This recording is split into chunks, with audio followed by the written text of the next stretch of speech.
Well, here we are again. And I believe that this time, in the spirit of the moment of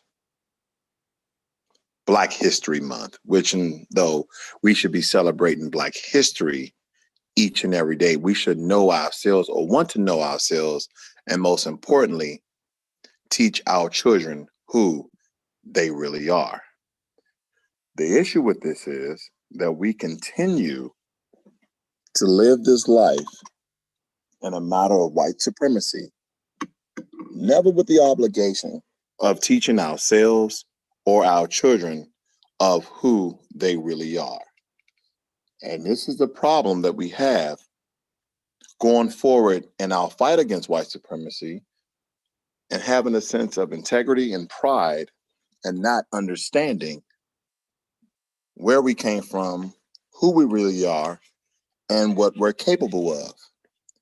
So in the spirit of Black History Month, I would like to tell you some Black history moments that all of us should be aware of, and to understand the great people that we've come from. We won't go back and talk about descendants of slavery, but we'll talk about the accomplishments and some of the unknown Black history moments that we have speared throughout the nation and made a tradition even for white Americans. Now, when I'm speaking about white supremacy, I am not stating that all Caucasian Americans are white supremacists. Some are suspected and some are truly white supremacists. Now, with that being said, beyond the textbooks, movies, and Saturday morning television myths, the freedom for which Davy Crockett, Jim Bowie, and other hundreds of Alamo defenders were fighting was the freedom to own Blacks. Mexico had outlawed human slavery, nonetheless. That's one thing we didn't even know about, that they had slaves in Mexico, but they outlawed human slavery. But white planters from America had moved on and set up squatter rights on Mexican lands. Having been warned by the Mexican authorities not to hold slaves on Mexican lands, white planters sought to circumvent the law by pretending their slaves had voluntarily, nonetheless, signed lifetime service contracts. The Mexican government rejected the white settlers' argument that their Black workers were not slaves but contracted lifetime servants. We know this not to be true. See, General Santa Anna attacked to kill and all the white settlers inside the Alamo, the battle that triggered a Mexican-American war that lasted only a matter of weeks. After America won its war with Mexico, it annexed Texas and the Southwestern Territory. Surprisingly, when the Alamo is remembered, Black slavery, the cause of the war, is never mentioned. Have you noticed that if you search through your textbooks, more times than not, you don't know how the war actually started? But believe it or not, because Mexico outlawed slavery, this is the main reason why the war started. And a lot of people do not know the history or have not been told the history. This is something that we have to fight, we have to research, and we have to gather a lot of these hidden stories of our contributions to this country. What about tax without rights? See, this is going to be a very unconventional Black History Month, Black History sessions of that I'm going to give you the information on. But I believe this is great information, not only for you, but for your kids as well. We need to teach them the most unpopular stories to understand the people they come from. Although free Blacks were denied voting rights, civil liberties, business licenses, and an education, they were still required to pay local, state, and capital tax. See, failing to pay meant they could be imprisoned or re-enslaved nonetheless. It meant that any local government or white person laid claim to a free Black person's property or material goods. They paid taxes for public services that they were prohibited from using. Besides general service taxes, Blacks paid education taxes to support schools for white children. A gender-based tax in many southern states in the 1840s required Black men to pay an annual per capita tax simply for being a Black person. This is what we call the black tax. See, this is predicated upon that these foundational Black Americans were paying tax simply because they were Black. I know.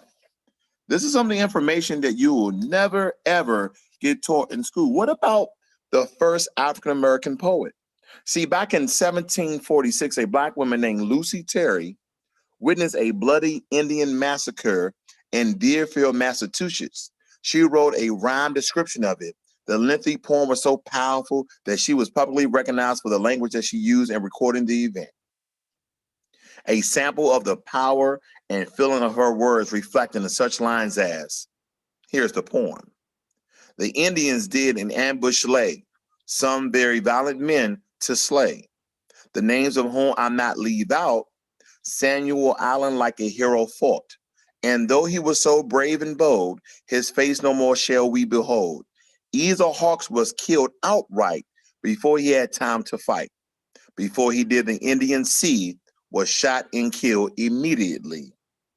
This is what Lucy Terry wrote in her experience in witnessing the Indian massacre in Massachusetts. Lucy's written poem was quite an accomplishment for an uneducated slave that was born in Africa. See, Terry was kidnapped and shipped to America as an infant. She grew up in Deerfield, Massachusetts, where more liberal racial attitudes provided her the opportunity to master English, despite the fact that the colonies in the early 18th century held penalties of $100 fine and 39 lashes for anyone caught teaching a Black to read or write. Through determination and aid of liberal white educators, Terry earned a special place in Black history. She was the first known African-American to write a poem on American soil and thus became the nation's first African-American poet. Very unpopular story that a lot of us till this day still do not know. What about the first Thanksgiving? A lot of us celebrate that. We believe that this is a time of gathering and loving on each and one another, inviting friends and families over a good, hearty meal. Thanksgiving is a holiday on which we thank God for his bounty and blessings. See, Thanksgiving with this display of pumpkins and those killer pilgrims, killer pilgrims, you heard it right, as one way Americans proclaim their love of this country. Yet, the true origin of Thanksgiving and the celebration reveal an unsettling combination of myths and facts. See, first, pilgrims, killers, murderers, did not introduce the tradition. American Indians had observed autumn harvest celebrations for centuries before the first Europeans arrived on the continent. Second, now, although George Washington set aside days for National Thanksgiving, it was President Abraham Lincoln who proclaimed the day a national holiday back in 1863, 2 years prior from us being released from slavery. Ironically, this was the same year he issued his historic Emancipation Proclamation, which symbolically at least freed more than 5 million Black people from slavery. Although the first official November Thanksgiving was the first holiday that all Black people in America were able to give thanks for being free from the chains of servitude, no public connection was made between the two events. See, Lincoln did not make any religious connections to the Thanksgiving holiday. His motives were purely nationalistic, having divided the nation over the slavery issue and the ensuing Civil War. Lincoln felt the Union needed all the patriotic fever that such a holiday observance could engender. While Black people were the primary justification for proclaiming a national Thanksgiving holiday, no symbolic forms of Blackness have ever been associated with the holiday. Now, not until after the 1890s, where American Indians, including the tradition. Moreover, no one used the term pilgrim until the late 1870s. Probably the only truth about Thanksgiving, as it is commonly practiced, is that it started off as a homage to patriotism, and it has remained such until this day. Information that's not widely known, widely taught, and some people, even of this knowledge, are still reluctant to tell you this information in a spirit of keeping us dumb, uneducated, and unworthy to put forward in this future so we can charge forward and take our rightful place as equals as we are every One else. What about California's first and last black governor? A lot of people are still unaware of this because Don Pio Pico was born in 1801 and was one of the members of a highly influential, politically involved African Mexican family and founded the city of Los Angeles. Pico earned a niche in history where he was appointed the Mexican government as the governor of California Territory. In that position, he represented the interests of the Mexican government during a critical time in its relationship with the United States. Chief among the problematic issues was slavery, of course, right? Southern planters and their slaves were pouring into Texas to establish cotton plantation. But Mexico, which still controlled Texas and California, and this is why today you may hear some Mexicans who are well educated still say that even though they're in Texas, they're still in Mexico. You may hear this every now and again.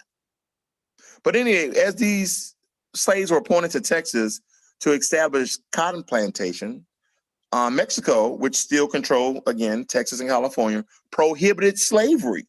So in the end, American frontiers and planters initially triggered a war with Mexico to justify slavery and the annexation of southwestern lands, which would become the states of Texas, New Mexico, Colorado, Utah, Nevada, Arizona, and California. Following the fall of the Alamo and a merciful brief war between the United States and Mexico, the United States laid claim to the new lands. The two countries signed a peace treaty way back in 1847. But now Don Pico was quickly removed from office, becoming the first and only black, not to be mentioned, Mexican governor of California. Here's something interesting that when Black Americans, when we think of cowboys, we automatically think of a European descendant, an Anglo-Saxon, a Caucasian male riding a horse with his cowboy boots on, his cowboy hat, maybe some spurs on the back of his boots, and a lasso ready to jump on a bull, a steer, a sheep, whatever the case may be.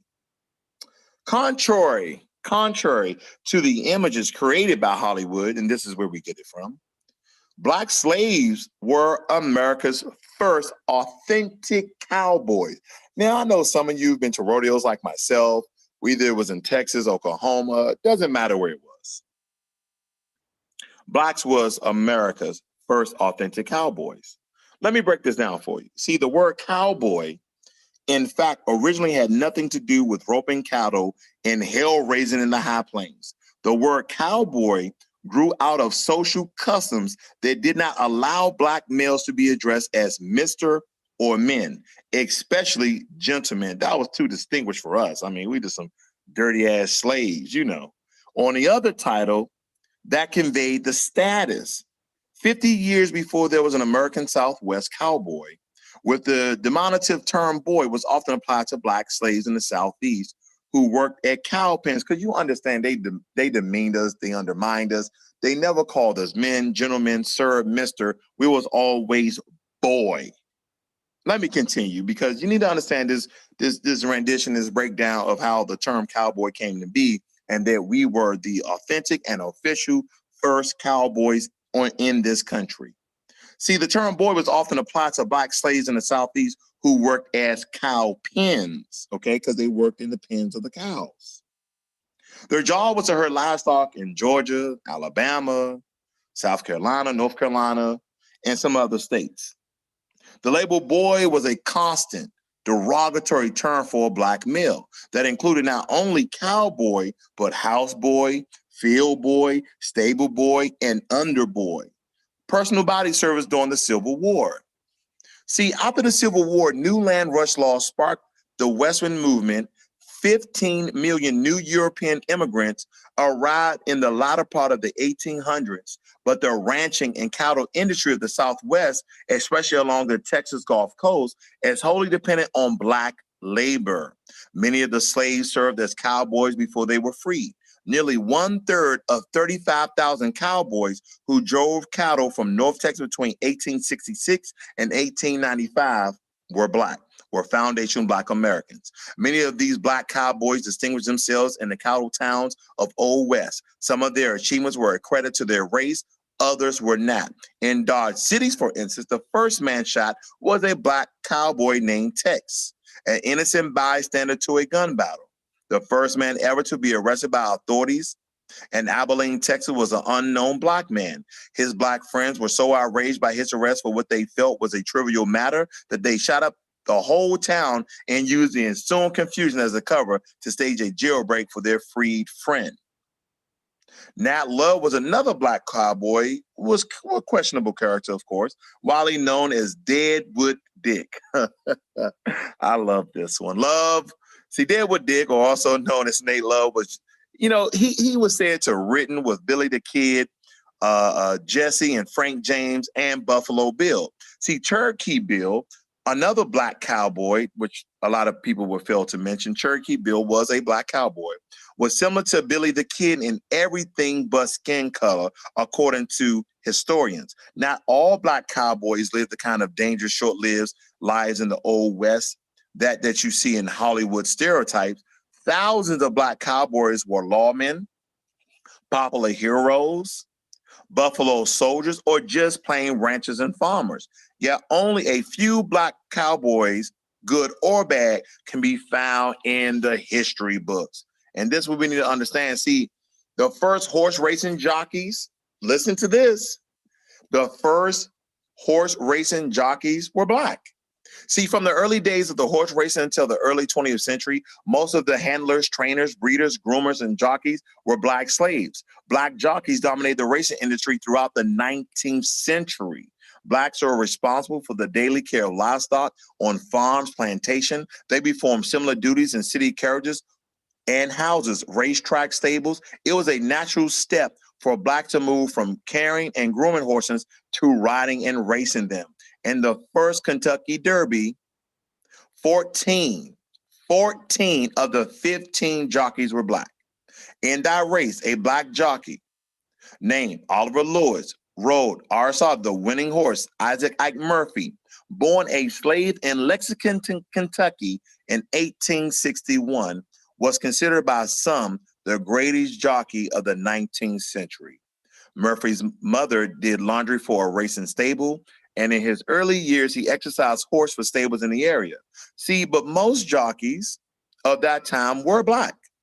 It was not difficult for Murphy to enter the profession. He rode his first race at the age of 14. During his 20-year career, Murphy raced 1,412 times, winning 628. Racing in the Saratoga, New York circuit in 1882, he won 49 of his 51 races. Murphy won his first Kentucky Derby in 1884, repeating his feat in 1890 and also in 91. 5 years later, at the age of 35, he died of pneumonia. After his death, Murphy was inducted into the Hall of Fame of 2 racetracks, one in Maryland and also one in Saratoga, Florida. Isaac Murphy, Jimmy Lee, and Oliver Lewis established track records at the Kentucky and American Derbies that still stand today. Now, this story is very, very, very unpopular, but nonetheless, it's interesting. It's intriguing. 4 days after the Civil War began, the blood of a Black soldier was shed. On April 18th, 1861, Nicholas Biddle, a former slave who had volunteered for the Union Army, became the first Black in uniform wounded in the Civil War. While traveling with an advance guard of Pennsylvania troops through Baltimore, Maryland, to guard the nation's capital, Biddle was felled by a rock thrown by a slavery supporter in Baltimore, Maryland. Now, with a slave-holding city within a slave state, which was sympathetic to the Southern Confederacy, while en route to D.C., the Black Union troops ran a gauntlet of hostile, anti-Union, and possibly anti-Black crowds all across Maryland. Upon reaching Washington, Biddle and fellow troop members were quartered in the Capitol building.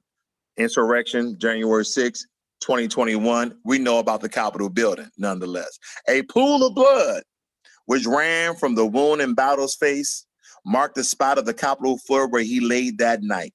The Union was saved, but Nick Bidle was not. He was buried with little fanfare in obscure colored churchyard in Pottsville, Pennsylvania.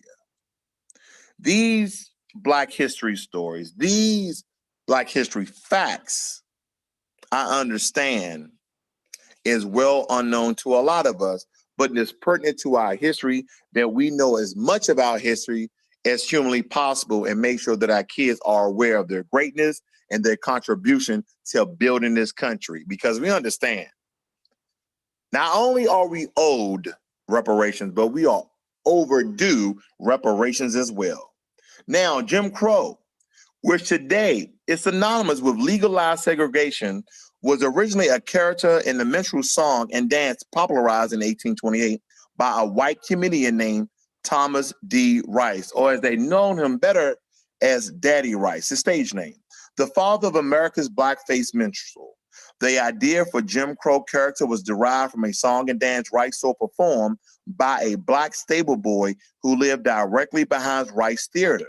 Donning tattered clothing in blackface and singing in darky dialect tempered by the thick New York accent, Rice was so good that his fellow thespians eventually dubbed him the first and best knight of burnt cork.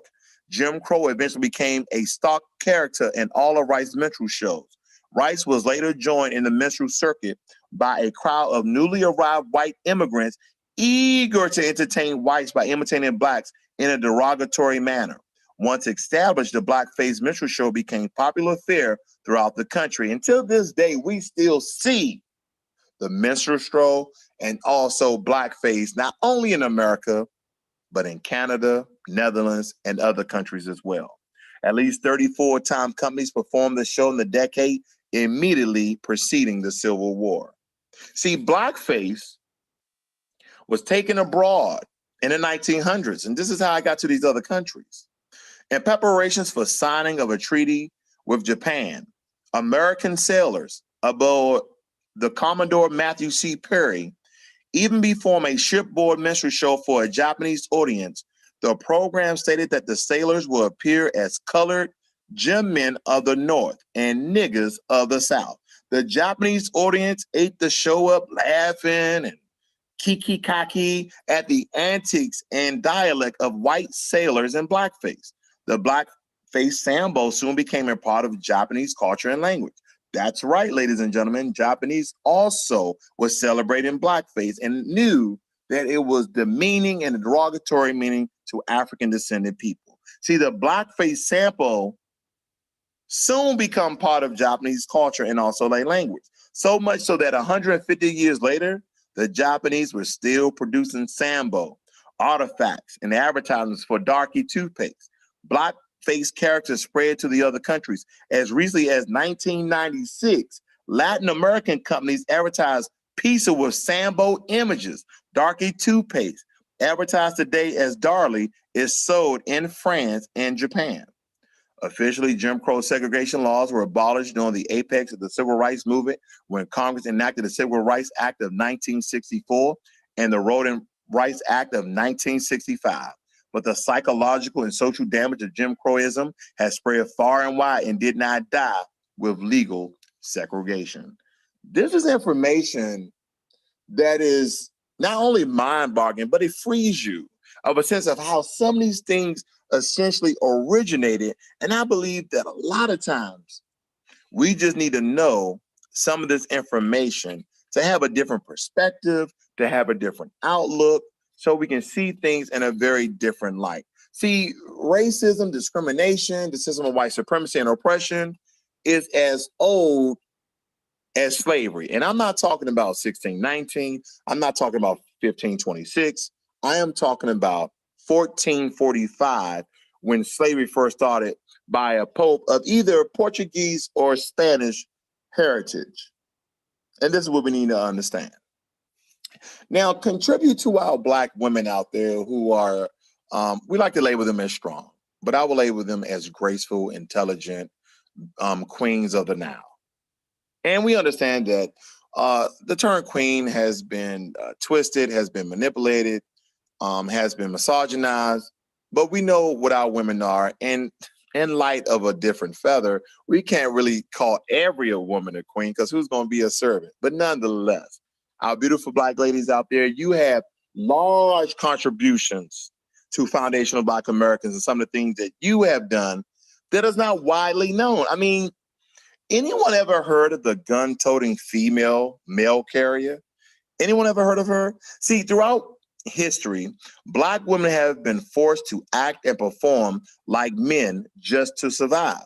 One such woman was Mary Fields. Anybody familiar with that name? But see, a lot of people knew her as Black Mary. Reportedly born a slave in Tennessee back in 1832, Black Mary lived first in Mississippi and then in Ohio. Later, she moved to Montana, where she became one of the most memorable characters in the annals of Western history.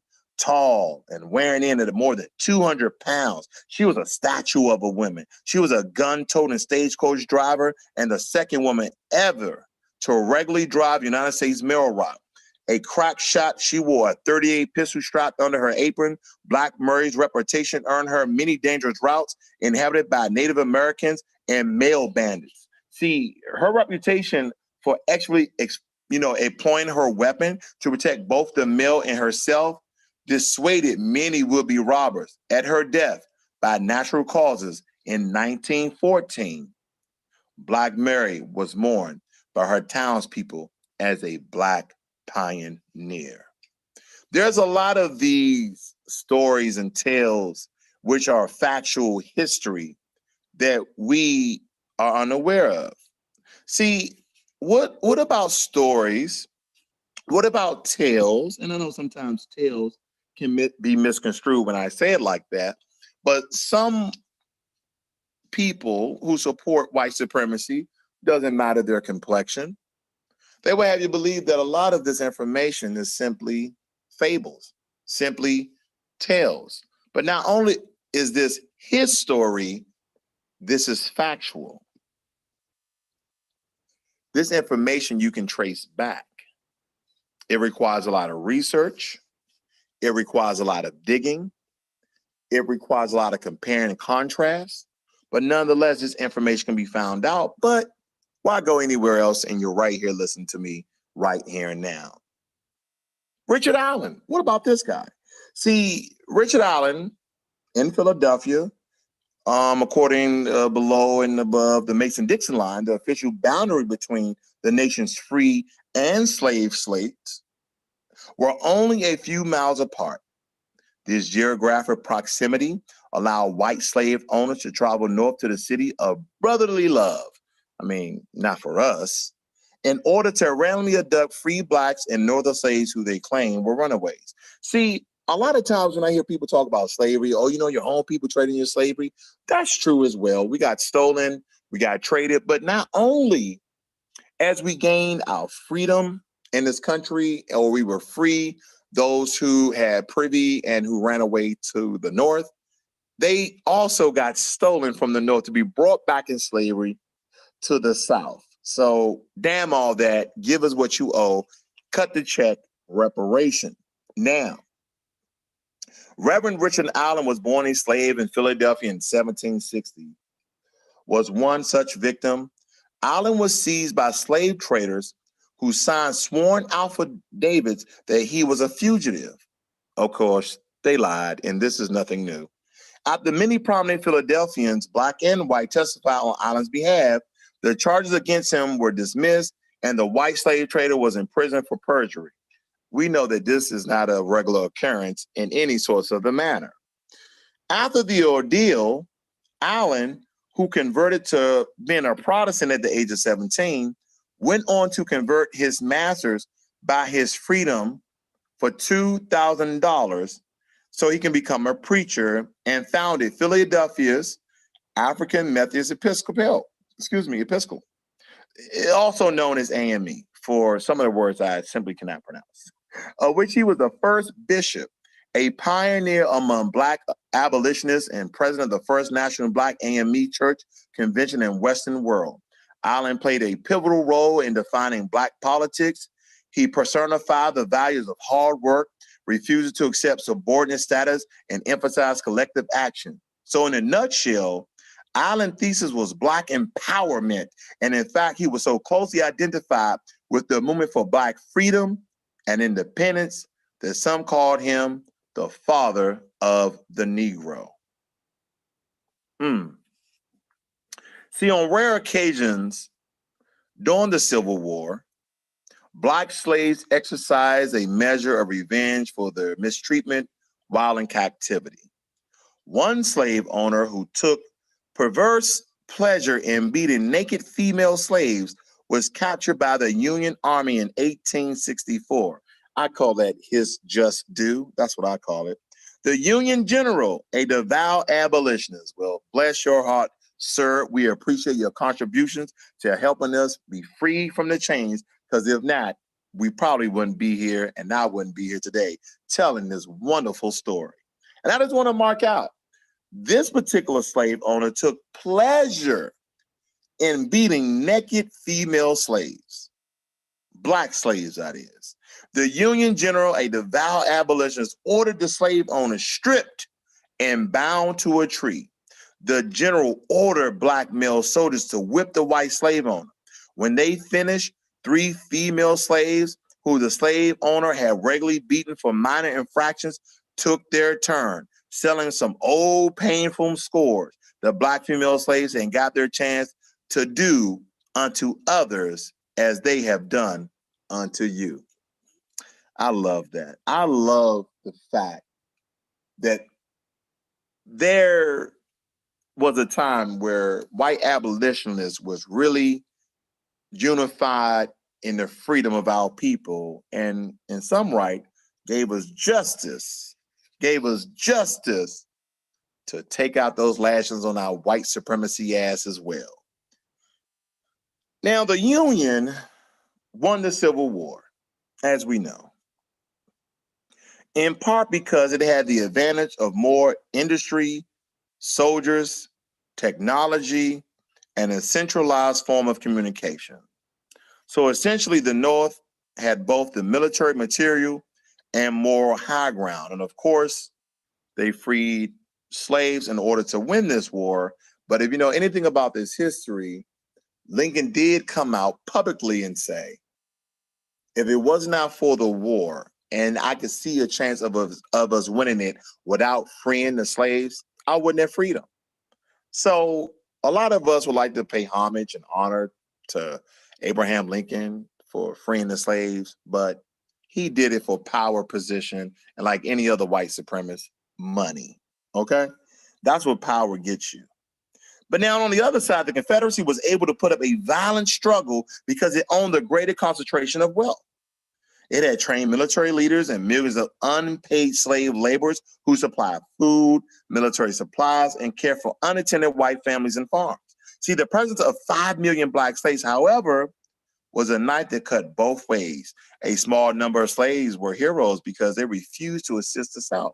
Instead, they chose to organize subversive forces within the Southern Confederacy.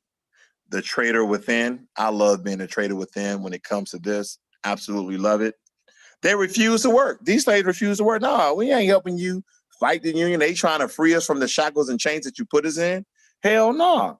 See, other hunter pro-slavery cause by feigning loyalty while serving as spies. See, they were spies, they were saboteurs, and essentially guerrilla forces for the North.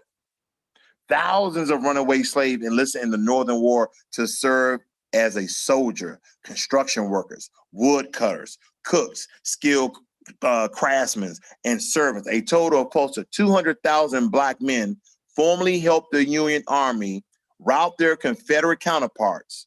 Some historians point that without Black support, the North would not have won the Civil War. See, this is information that I believe is very pertinent to understand our significant contribution to us assisting in the liberation of ourselves, okay?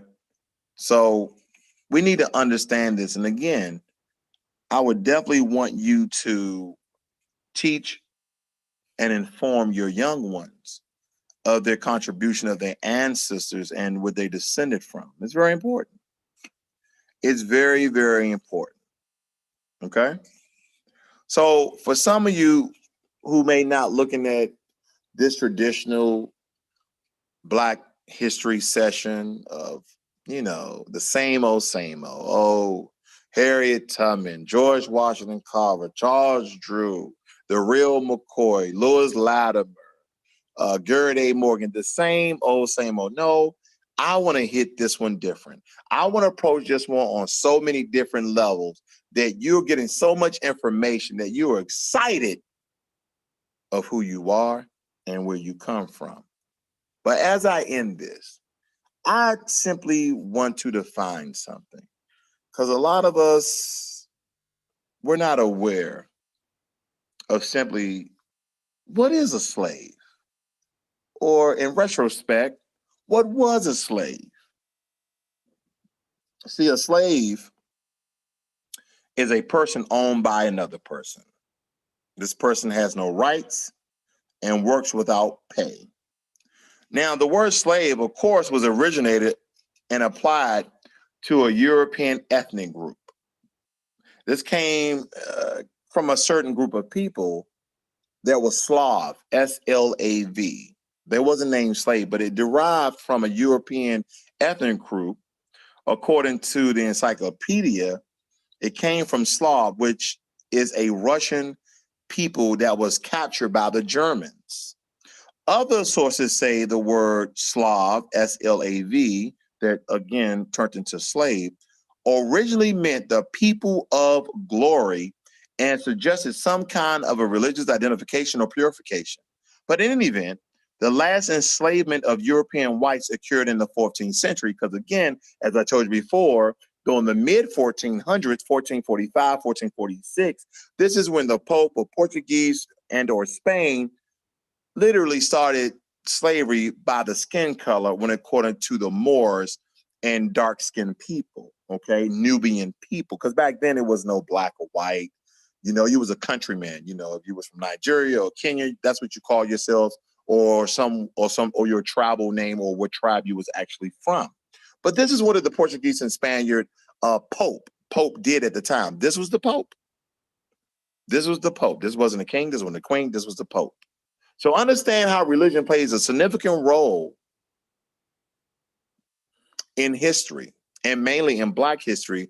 And I want you guys to define one question. I won't go there tonight, but I want you to define this one question. How did foundational Black Americans become Christians? How? See, there was no remnants of Christianity in Africa. Yes, we had our own gods, we had our own religions, but Christianity did not derive in Africa. It derived in Europe, mainly during the Roman times, in conjunction with Vatican. But I'll stop there, because that's a whole nother different video. That's a whole nother different topic. But I'll start off when I'm talking about the European whites occurred in the 14th century. See, when Arabs held the Moluccans in captivity, ancient slavery was an individual matter resulting from a war, religious differences, or personal indebtedness. Not just be working or working. There was a reason behind it. It was from war. It was from religious differences or personal indebtedness. But in any of these instances, enslavement was based on a power relationship between the slave and the master that allowed the slave to earn his freedom eventually. You will eventually earn your freedom.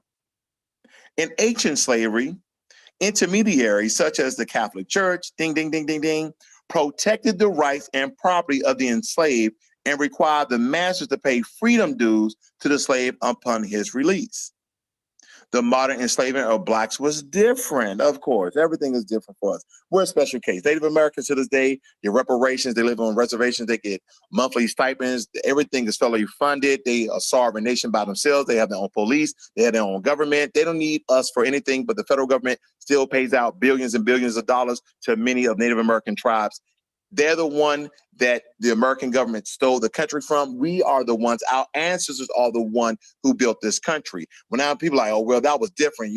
I said, but they are the descendants of the Native Americans who all the atrocities and chaos occurred. They are the descendants. And so we are the descendants of slaves as well. They are descendants of the land that you took. We are the descendants of the Black melanated Nubian people who built this country. And we are owed just as much, if not more, than the Native Americans. Some believe that the Native Americans living on these lands and tribes and reservations have been a hindrance because majority of them, a significant percentage of them, are alcoholics and strung out on drugs. But nonetheless, I will not let that deter me for saying you owe us reparations and monetary and individual payments. You owe us grants, you owe us opportunity, you owe us funding, et cetera, et cetera, et cetera. The list goes on and on. We are deserving of justice. Fuck equality. I want justice. But I'll back down for now. The modern enslavement of Blacks was different. Black slavery was a new social economic system. Unlike all previous forms of enslavement, Black enslavement was based upon the accident of skin color. Well, thank you, 1445, and the Pope therein. Further, for the first time in the history of mankind, all former religions, nations, and ethnic groups collectively moved against and supported the enslavement of Black people. Everybody was against us. The first time occurrences against Blacks at the same time the rest of the world was espousing the concepts of freedom, liberty, and equality for all men, led to the enslavement being called a peculiar institution. It's not peculiar, it's slavery, and you targeted one race, that's called the melanated people of Africa. Perhaps another reason it was called a peculiar institution was because it was marked the beginning of European social engineering of the Black race. See, before the diaspora or the scattering of African Blacks, Europeans considered Black Africans to be exotic, exciting, but not necessarily inferior. As more and more European nations became slave traders and began to enjoy the wealth that it produced, Europeans came to classify Africans as stupid, as they do today, uncivilized and less than human as they do today. They use all reason at their disposal to justify why whites treated Blacks like no other human being on earth. It amazes me that till this day, we're still struggling with our oppressors of the treatment that we're still receiving. Whether it be us getting killed in the streets, us being discriminated upon, us being misrepresented. Nonetheless, it's important to know your history. Black History Month doesn't mean nothing to me. It's Black History Year every year if you're a melanated person. You should be infusing your soul and spirit, enriching your mind to define not only where you come from, but who you are and what it means and how do you travel forward. And the most important thing you can do is pass this lineage of history and the people therein to your loved ones and, of course, your children. This is the Black Post. This evening, the message was sent. No matter if you loved it or hated, the message was